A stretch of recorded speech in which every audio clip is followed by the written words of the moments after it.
Give me my theme music. What's going on, man? Welcome to the Armchair All American. Instant reaction.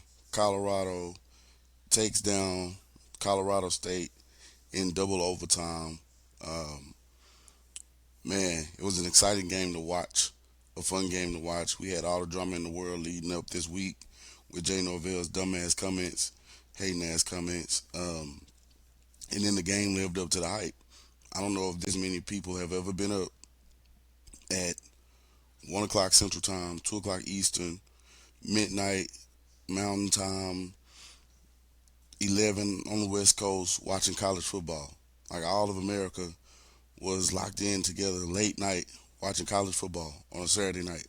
So again, like I said in the previous clip, um, DN is good for the sport.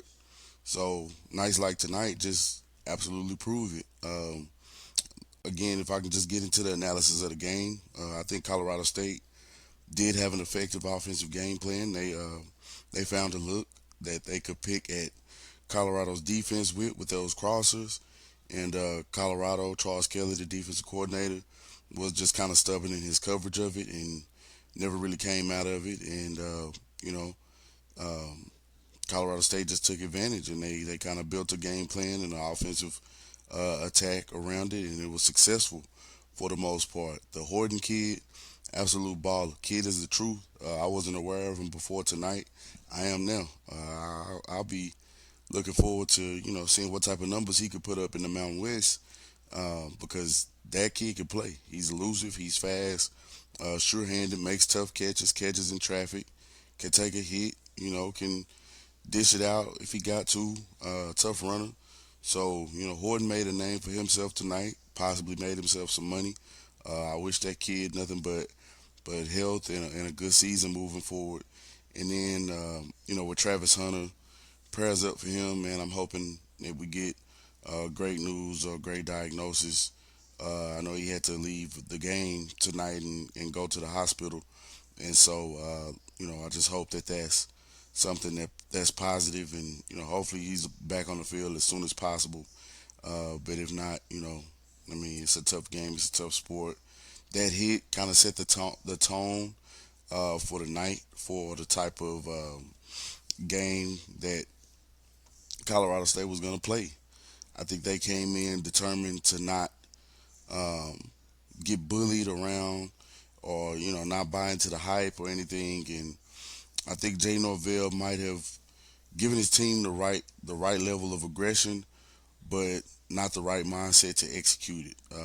Very undisciplined all throughout the night. It cost them time and time and time and time and time again. The only benefit, and I hate phrasing it this way, but the only benefit their undiscipline ever gained them on the night was Travis Hunter being off the field. And you don't want to see that as part of the game. So that's not even something that I can really applaud. But I think the last I heard they had like 8 personal fouls, and I'm not sure if they got one or two more after that.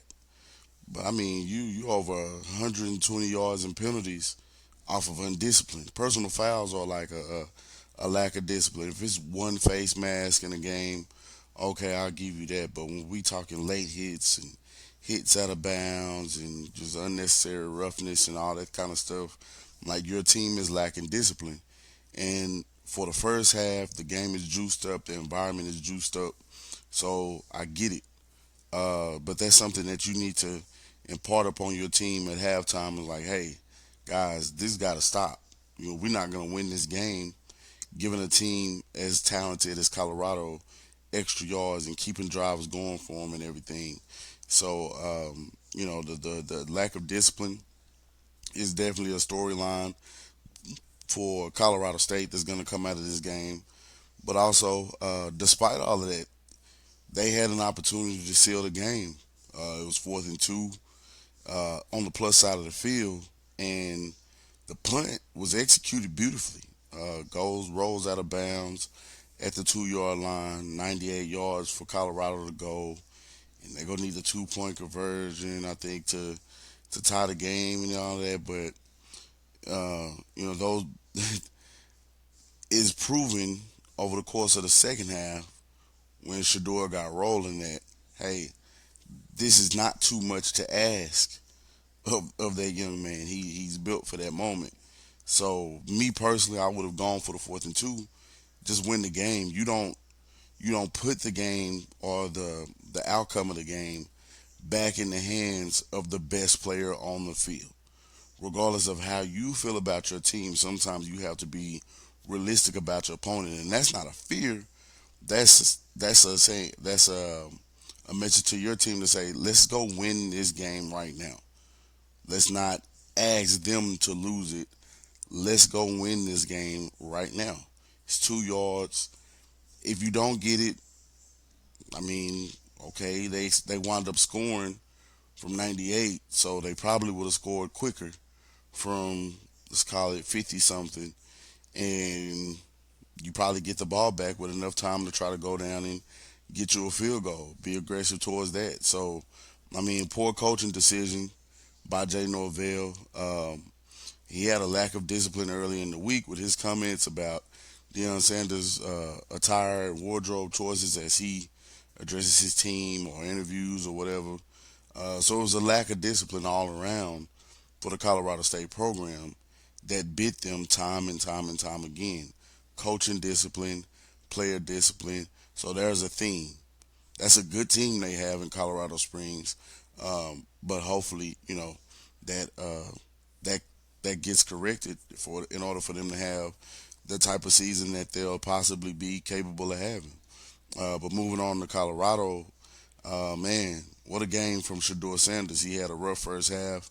I think Travis Hunter kind of at that point Travis Hunter was still in the ball game, but I mean if he had to go to the hospital, then I'm sure Travis Hunter wasn't moving and playing like Travis Hunter on the field. So obviously, I think that kind of shook Shador up. I think he kind of admitted that in one of his post game interviews, and um, he seemed a bit uncertain. And Colorado State kind of had their number in the first half. But that being said, it was a tie ball game at 14 headed into the half. So, Shador did enough to keep a minute as the defense kind of found their way with everything that went on. But in that second half, man, Shador picked them apart. I think at one point I saw for the second half his stats were like 21 to 26 for 238 yards in that half alone. Phenomenal numbers, phenomenal effort, phenomenal game from Shador. He took shot after shot after shot, whether it was legal, illegal, flagged or not flagged. If his line was holding up or if they weren't holding up, he just kept taking the punches and throwing them right back. They landed a haymaker. Shador came back with his own. They would throw some weak shit. Shador would have a counter for it. Like the kid plays with a championship level of heart, and it's really impressive to watch because so many people doubted, including myself. I'll admit it, including myself, doubted him being able to play at this level this soon. Shador is a true junior. So this is just his third year of college ball and his first consistently seeing this level of defense and athleticism and speed and some of the coverages that gets thrown at you at this level in the way they can get actually executed at this level. So man, kudos to Shador. I think that kid is phenomenal. He's my leader as I start considering the Heisman race and it starts to take shape. He's definitely the leader in the race for me. He deserves to be. So, one time for the homie. Um, but yeah, just all in all, just, happy that the Colorado program could pull out a win. And like I said, I'm not a Colorado fan. I'm not the biggest fan of Deion Sanders' approach to, just how he interacts with the media and everything. But from a coaching and a football standpoint, he's doing it right. He's doing it right. So you can't knock it. I just applaud it. If it's good for college football, I'm for it. And right now, the storylines and the attention and the hype and everything that Colorado is getting is good for college football, so I support it. And I'm not gonna turn on them if the season, they're coming up into their conference play now. So is going to hit a more difficult stretch here. This won't be the time where you see any "I told you so's" for me if they kind of hit a rough patch. Dion has already had a successful season. People are talking about Colorado. People in Dallas, Texas, are engaging TF out of Colorado football. Like you got the ladies staying up late at night saying, "I can't wait for to watch the Colorado game tonight." You got the fellas, saying, "Hey, I might skip the club. We go put on a hookah at the crib, pull up, watch the Colorado game." Like it's really like that down here. So I can just imagine how it is on the West Coast, other football watching communities and states and regions. Like college football being on the forefront on a Saturday is what the game deserves and what I want for the game and what I want for the sport. So again, kudos to Colorado getting it done. Hats off to Colorado State. They played a great game. It was an entertaining game all around. Part of a weirdly and oddly entertaining Saturday in college football. But I think this game kind of took the cake for entertainment purposes and just kind of uh, feeding the casuals and things of that nature and getting eyeballs on the TV sets. And so we'll see, man. Next up for Colorado, they got Oregon. I think that's gonna be a really tough game.